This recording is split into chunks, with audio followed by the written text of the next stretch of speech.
नमस्कार दोस्तों, कैसे हैं आप। स्वागत है एक बार फिर आपका भगवत गीता सीरीज में। आज मेरे पास टाइम नहीं था शूट करने का, लेकिन मैं जहां थी मैंने सोचा वहीं पर कर लिया जाए, नहीं तो शाम तक हो ही नहीं पाएगा। तो हम लोग बाहर आज हैं और बुक नहीं है, लेकिन फिर भी हम ट्राई करते हैं कि इस जो अगला श्लोक है 1.28 और 29 उसे कर लें। तो 1.28 कहता है, अर्जुन उवाच द्रष्टवेमं स्वजनं कृष्ण युयुत्सुं समुपस्थितं सीदन्ति मम गात्राणि मुखम च परिशुष्यति। कि अर्जुन भगवान कृष्ण से कहते हैं कि युद्ध की इच्छा से इकट्ठे हुए यहाँ पर वध करने के लिए आए हुए लोग जो हैं, जो मेरे स्वजन हैं, उन्हें मैं देख रहा हूँ, वो मेरे वंशज हैं और उन्हें देखकर मेरे शरीर के अंग कांप रहे हैं और मेरा मुंह सूखा जा रहा है। तो ऐसी स्थिति में भगवान भगवत गीता अर्जुन को सुनाती। जैसी परिस्थिति इस समय यहाँ पर है कि इतना शोर हो रहा है, इतनी आवाजें आ रही हैं और तब हम भगवत गीता क्लास कर रहे हैं। सोचिए, अर्जुन जब रहे होंगे कुरुक्षेत्र के मैदान में तो भी इतनी आवाजें रही होंगी। और इससे सबसे बड़ा लेसन ये मिलता है कि लाइफ की आवाजें कभी खत्म होने वाली नहीं है, लाइफ की प्रॉब्लम्स ऐसी ही चलती रहेंगी, लेकिन उन सब के साथ साथ मैनेज करना, भगवत गीता सुनना, अपनी आध्यात्मिकता के लिए, अपने कनेक्शन के लिए, अपने उस स्ट्रॉन्ग बॉन्डिंग के लिए टाइम निकालना बहुत ज़्यादा ज़रूरी है। जब आप ये वेट करेंगे कि सब कुछ एक दिन शांत हो जाएगा, ठीक हो जाएगा और तब हम पढ़ना शुरू करेंगे या करना शुरू करेंगे, तो वो दिन कभी आने वाला है नहीं। इसीलिए जो है, जैसा है, जिस परिस्थिति में है, उसी में ही समय निकालने की कोशिश कीजिए। तो ये जो श्लोक है बहुत बहुत इम्पोर्टेंट श्लोक है कि अर्जुन अपने स्वजनों को देखते हैं सामने खड़े हुए और देखकर उन्हें लगता है कि ये सारे मेरे अपने हैं, मुझे मारने के लिए, युद्ध करने की इच्छा से, इतनी हिंसा के लिए यहाँ पर आए हैं और इन्हें देखकर मेरे हाथ पैर कांप रहे हैं, मेरा गला जो है वो रुंध गया है और सूख रहा है, मुझे समझ में नहीं आ रहा है कि क्या हो रहा है। इमेजिन करें तो कितनी डिफिकल्ट सिचुएशन अर्जुन के लिए रही होगी। क्या हमारे लिए कभी ऐसी सिचुएशन होगी, और अगर हो तो हम कैसे रिएक्ट करेंगे, कैसे समझेंगे, बहुत कैसे अर्जुन ने अपने आप को संभाला होगा। और कितनी अच्छी बात थी कि भगवान थे उस समय अर्जुन के साथ में, तो वो इस बात को एक्सेप्ट कर पाया कि जो कुछ हो रहा है वो भगवान की मर्जी से हो रहा है, या उसमें भी कुछ अच्छाई हो सकती है, या उसे वही करना है, यही उसका धर्म है।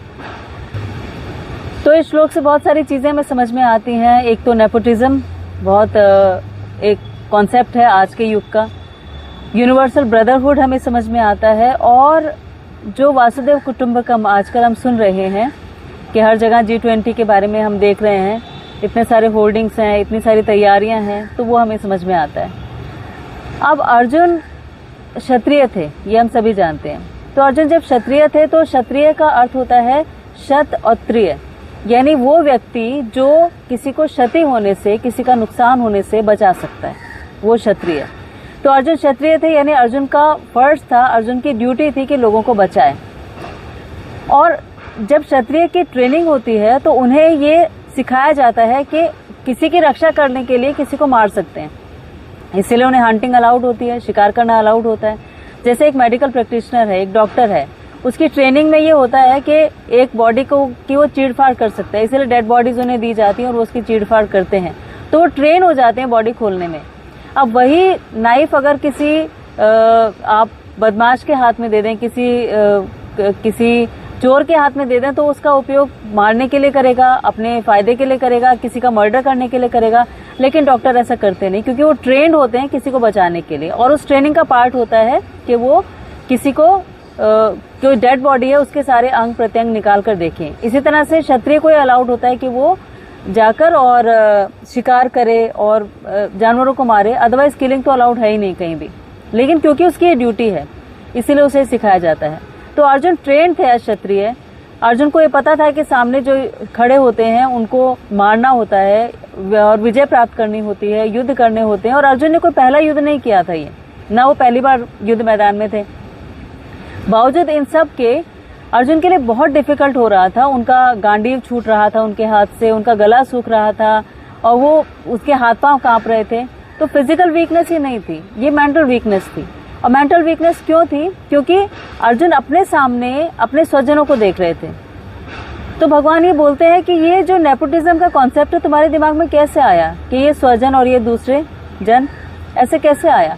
तुम क्यों अपने लोगों को देखकर और तुम्हारे हाथ पैर कांपने लग गए? ये भगवान आगे जाके भगवत गीता में बताते हैं।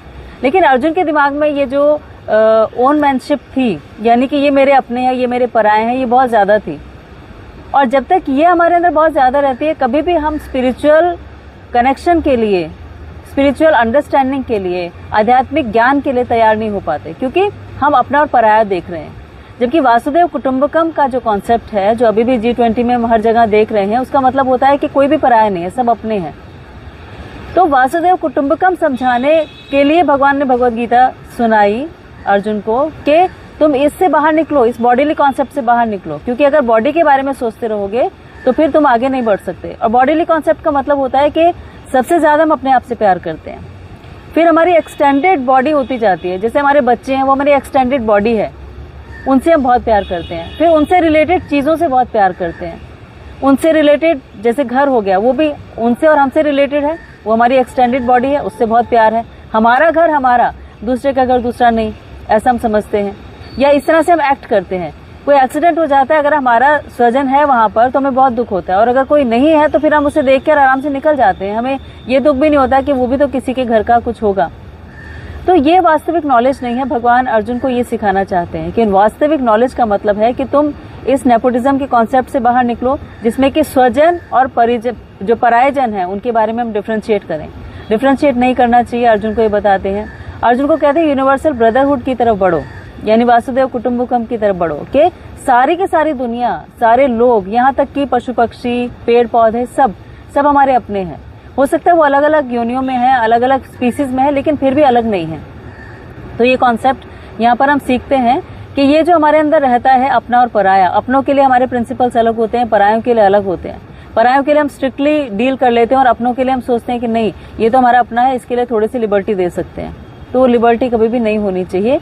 ये भगवान यहाँ पर हमें बता रहे हैं कि क्षत्रिय का अगर फर्ज है कि जो सामने सेना है उसमें लोगों को मारना है, तो उसमें चाहे कोई भी खड़ा हो, तुम्हें मारना है।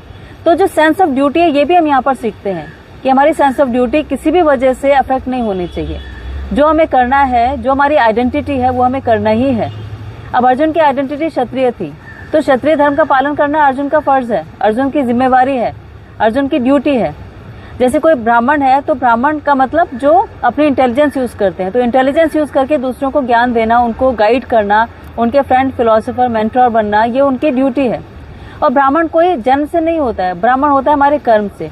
गुण कर्म विभागशः जो भगवत गीता में बताया गया, उसका मतलब यही है कि हमारे जो गुण होते हैं, जैसे कि किसी का गुण है बहुत ज्यादा इंटेलिजेंट होना, या उसे बहुत पढ़ना अच्छा लगता है, ये उसका गुण है।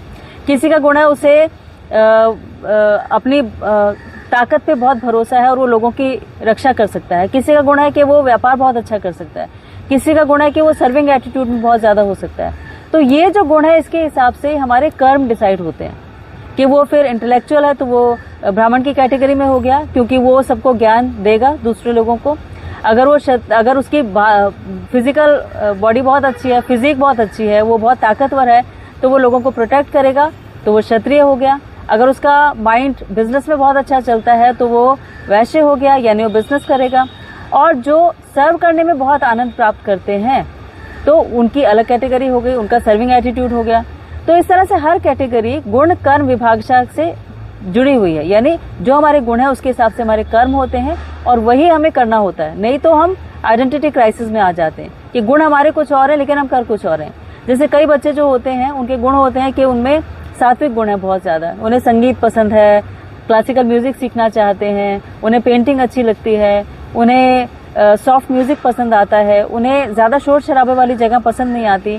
तो ये सारे के सारी ब्राह्मणिकल क्वालिटीज है, पर हम उन्हें भेज देते हैं बिजनेस क्लास के लिए कि आपका फैमिली बिजनेस है और वही आपको ग्रो करना है, तो फिर आप बिजनेस कीजिए। तो कैसे बिजनेस में सक्सेसफुल होंगे जब उनका वो गुण ही नहीं था? तो गुण कर्म विभागशः का मतलब कि हमारे गुणों के हिसाब से हमारे कर्म डिसाइड होने चाहिए, तब हम आइडेंटिटी क्राइसिस में नहीं पड़ते। इसीलिए जब छोटे बच्चे होते हैं तो उनका एक जो संस्कार होता है, अन्न प्रशांत संस्कार, उसमें क्या होता है कि छोटे से बच्चे को बैठा दिया जाता है और उसके सामने 4-5 चीजें रख देते हैं। उसके सामने थोड़ा सा गेहूं रखा होगा, अनाज रखा होगा, एक पेन रखा होगा, कोई और चीज रखी होगी, जिससे कि वो जिस तरफ जाए उठ के, जैसे वो हल्का फुल्का चलना शुरू करेगा तो वो कोई एक चीज पकड़ लेगा।